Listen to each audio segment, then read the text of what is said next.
Welcome back to Market Pulse with Aditya and Nikita. Let's get started with the daily analysis of Nifty, Bank Nifty and Fin Nifty. Sorry, and Sensex. So first and foremost, कल हमने जैसे plan किया था, कल जैसे मेरा एक गट कह रहा था कि most likely we will open with the mild मतलब गैप डाउन या तो फिर ऐसे कुछ, तो बिल्कुल वैसे almost flat kind of an opening था, बट इमीडिएटली ओपनिंग पे ही इमीडिएटली लॉन्ग लिक्विडेशन देखने को मिला, जिसके जो मैं एंटिसिपेट भी कर रही थी कि मोस्ट लाइकली वैसे होने के चांसेस है. लिटरली वैसे ही हुआ. And not just that, yesterday's entire up move got totally engulfed with this kind of a bearish candle today. So इस पे हम लोग डिस्कस करते हैं on the 15 minute and let's plan the trade plan for tomorrow. But before that, I would like to take your attention to our upcoming 4-week mentorship program, which will be kickstarting on 9th of November, which is this Saturday. And the first offline session would be held in Ahmedabad in ITC, Welcome Hotel by ITC. So if you're interested, please do check out the links for all FAQs, and you can also go and check the past mentees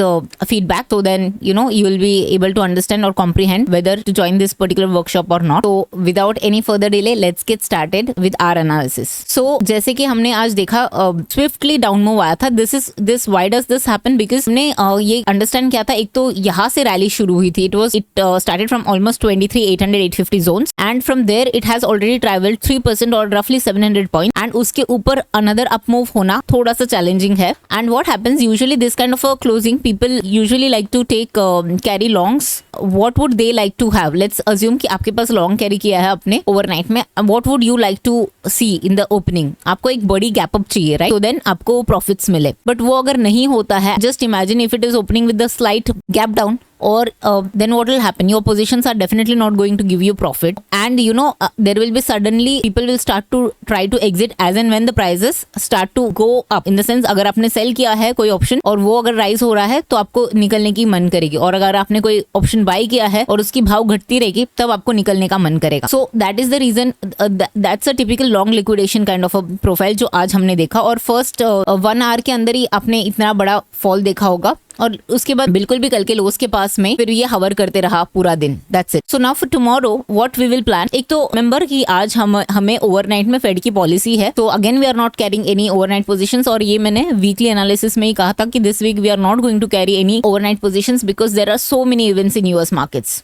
अगर आपको मैं यहाँ पर बताऊं कि अगर ये flat जैसे ओपन हो रहा है, इसके बाद क्या होता है, ये फ्लैट जैसे ही हम अगर ओपन हो रहा है और इसके बाद अगर let's say because this levels has been tested several times, this ये 24,178 वाला जोन, जैसे ही ये ब्रेक करता है हमको वी कैन गो शॉर्ट छोटा स्टॉप लॉस, और आप फर्स्ट टारगेट आपके लिए ये 24,025 या 24,000 तक आप रख सकते हो. This is the first target that I can see, because ये सिंगल साइड में गया है, तो there is no support as such इसके जोन के बीच में. ठीक है, और अभी ये वीक रेजिस्टेंस जरूर है, पर हमने कल ही बताया था कि क्यों यहाँ पर लॉन्ग भी नहीं जाना है. ठीक, I hope you guys are very clear about it, that why we had said कि you should not go long now. If you are not still clear, please go and watch yesterday's video and write down or make a note out of it. See, this is a weak resistance because this has been tested several times. Now whenever it is going to try to break, assuming कि अगर ये यहाँ से मान लीजिएगा और 2-3 दिन यहाँ पर रुक के फिर ब्रेक करता है, then it will be very powerful. So for tomorrow, looking at this entire selling, I feel like अगर flat open होता है और break करता है तो we will plan for a short trade. Our first target would be 24,000, and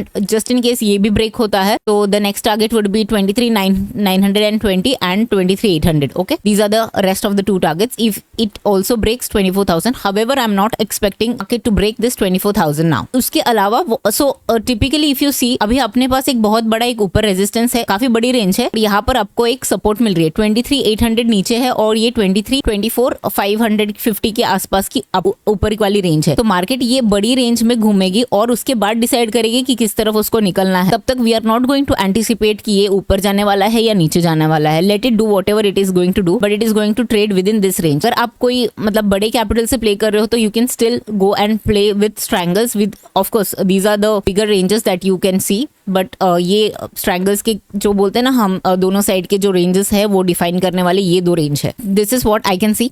let's assume कि कोई gap up से ओपन होता है for some reason. Let's assume कि यहाँ पर ये 24,280 24,380 के आसपास ओपन हो रहा है, तो हमको वेट करना पड़ेगा मोस्ट लाइकली. फिर यहाँ पर क्योंकि देखोगे यहाँ पर 370 400 के आसपास वापस एक रेजिस्टेंस है और यहाँ पर एक छोटी सी सपोर्ट है. हालांकि ये बहुत स्ट्रॉन्ग सपोर्ट नहीं है. Why? Because again today got tested several times. तो फिर आप ये और ये जोन के अंदर कैंडल प्ले कर सकते हो कल के लिए। I am only talking from the perspective of tomorrow, like that's all. अगर हम कोई गैप डाउन से खुल जाते हैं and because we are already in the selling thing, तो ये डायरेक्टली नीचे जा सकती है। 24,000 would be the first target. तो दीज आर द, ये ही हमारे लिए सिनेरियोस बन रही है। मैं कहीं पर भी अपमूव की बात नहीं कर रही हूँ, बिकॉज मेरे लिए अपमूव स्टार्ट तभी होगी जब ये 24,500 के ऊपर अच्छे से सस्टेन करेगा। ऐसा नहीं कि ये एक कैंडल सस्टेन किया, the very next candle just fail हो गया वो ब्रेकआउट को, तो वैसा नहीं चलेगा। I need a follow through as well. That's all for Nifty. Now let's go and check out bank Nifty. Bank Nifty में भी सिंपल हमने डिस्कस किया था। हमने कहा था कि ये पेनेंट, पोल एंड पेनेंट के लिए पोल तो अच्छी बनी है, लेकिन ये प्ले आउट होने के लिए we need more consolidation which never happened. और हमने कहा था ये सिमेट्रिकल ट्रायंगल का ब्रेकडाउन होते ही we can take a trade. और ये बिल्कुल भी 52,000 51,900 तो हमने डिस्कस किया था ये जोन, तो ये उधर तक तो आई आराम से, और उसके बाद साइडवेज एक्शन। और यहाँ पर अगर आपको दिखा दूं तो यहाँ पर बेरिश पोल एंड पेनेंट बनी है,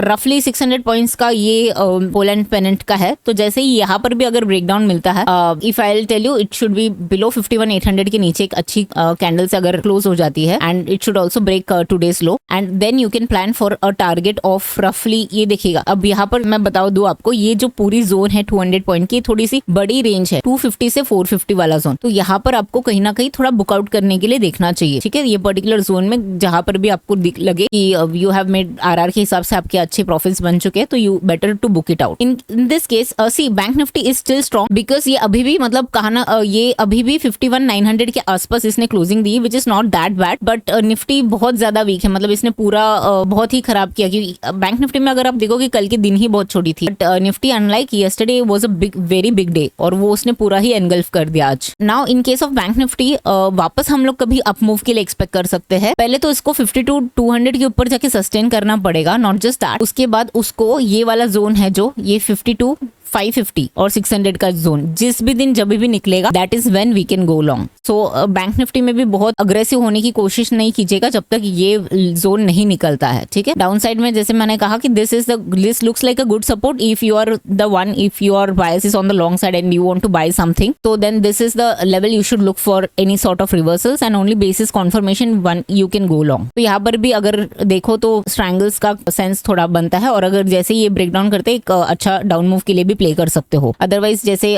same just like Nifty, the bigger range that I can see is 52,500 on the upside, and roughly this zone 5850 to 5900. I don't know why this is there. 5850 to 5900 on the downside. So these are the big levels, huge levels that one can see. जब तक ये market इसके अंदर ही घूमेगा तब तक बड़े range में थोड़ी वॉलेटिलिटी क्रिएट करती रहेगी। जैसे कि निफ्टी में 24,500 की जो लेवल है, similar level is the case in case of Sensex, and that level is 80,560 और 8600 टू बी प्रिसाइज। तो 8600 मान के चलते हैं। सो ये कल की जो कैंडल है ये ऑलमोस्ट उसको एनगल्फ, आज ऑलमोस्ट नहीं, इसने एनगल्फ कर ही लिया आज। यहाँ पर भी अगर आपको मैं बता दूं, this is a big range that market is moving with in this range until and unless it is not going to break this range or this range, we are not going to plan aggressively long or aggressively short, क्योंकि यही range में ये volatility create करती रहेगी, ठीक है। Now let's go and plan for on the 15 minute, because कल Sensex की एक्सपायरी है। Okay, so I can very clearly see 8600 जो है वो लेवल जैसे ही ब्रेक होगा उसके बाद ही हम बुलिश होने वाले, उससे पहले नहीं। यहाँ पर जस्ट लाइक बैंक निफ्टी, यहाँ पर bearish pole and pennant formation हो चुकी है सेंसेक्स में। Moment there is a breakdown, यहाँ पर जैसे ही अच्छी ब्रेकडाउन आ जाती है, अच्छे से ब्रेकडाउन आ जाती है below 79,400, that's when one can go short for a target of first target of 78,900 zones और 79,000। और अगर वहां पर भी नहीं रुकते तो आपके ये वाली फाइनल टारगेट होगी। बट आई वुड सजेस्ट कि यहाँ पर ट्रेल कर दो टाइटली, और थोड़ा क्वांटिटी में बुक भी कर लो। तो आई एम एक्सपेक्टिंग ये वाला लेवल। और अगर मान लीजिएगा कि ये गैप अप से खुल रही है, अगर गैप अप से खुल रही है तो वापस वही प्रॉब्लम है, यहाँ पर बहुत सारे रेजिस्टेंस है। ये भी एक रेजिस्टेंस है 8100 जोन, यहाँ पर ये 8600 रेजिस्टेंस है, और यहाँ पर there is some support, so then most likely strangles may play out. Now the problem is because the range is huge, even though it's easier set, तो strangles में कैसे स्पाइक होंगी, जैसे डाउन मूव आ रही थी तब आपकी पुट्स डेफिनेटली स्पाइक हो जाएगी। I mean strangles is the view for those of you who can try to balance it, that's all. Otherwise आपको जैसे मैंने कहा कि डायरेक्शनल के लिए आप ये 79,400 को ब्रेक करने के लिए वेट कीजिएगा, उसके बाद आप ये वाले टारगेट्स को प्लान कर सकते हो। कल अप मूव की बात ही नहीं कर रहे हम जब तक 8600 ब्रेक नहीं होता है। I am not even thinking of कोई अग्रेसिवली बुलिश जाने की बात ही नहीं हो रही है यहाँ पर। So that's about it. और हमें मोस्ट लाइकली कल के बाद ही हमको थोड़ा सा क्लैरिटी मिलेगा कि नेक्स्ट वीक के लिए क्या होगा। Hope you like this particular video. अगर आपको हमारा वीडियो पसंद आता होगा तो please do hit the like button. मैं अब देख रही हूँ कि हमारे वीडियोस को definitely there are lot of views, but I don't know why you guys are so stingy when it comes to hitting the like button. मतलब इससे आपके अकाउंट का बैलेंस डेफिनेटली नहीं कम होने वाला है. तो please encourage us by hitting the like button. And I am hoping कि आप लोग लिटरली 500 लाइक्स तो करोगे ये पर्टिकुलर वीडियो को, बिकॉज हमने कल जैसे ही प्लान किया था लिटरली वैसे ही प्ले आउट हुआ है. माइल्ड गैप डाउन से ही खुला था और नीचे भी आया था. तो we were the only ones who were not aggressively bullish जबकि 24,500 पे आके क्लोज किया था कल. सो अगर आप लोगों को हमारे वीडियो से कुछ भी लर्निंग मिल रहा है तो please consider liking and sharing our video. Also one small announcement, I really don't know whether we are going to make this particular video on the weekend की मल्टी टाइम फ्रेम एनालिसिस जो हम usually करते हैं. तो if you really want us to take our time out to make that video, please show some love by hitting the like button and also do comment whether you guys really want it or no. See you then. Take care. Bye bye.